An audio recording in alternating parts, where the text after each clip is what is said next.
Hi friends, welcome to Padma's Cook. Before going to video, please don't forget to like, share and subscribe to my channel. Pour some oil, add urad dal, mustard seeds and let it splutter. Now add the chopped onions and curry leaves. Saute it till it gets transparent. Add chopped green chilies and mix it.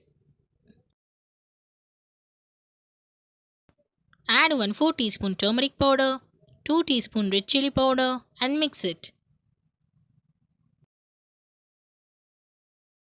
Salt to taste.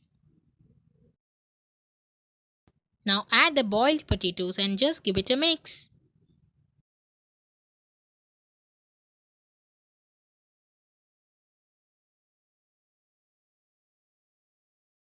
For garnishing, add some coriander leaves.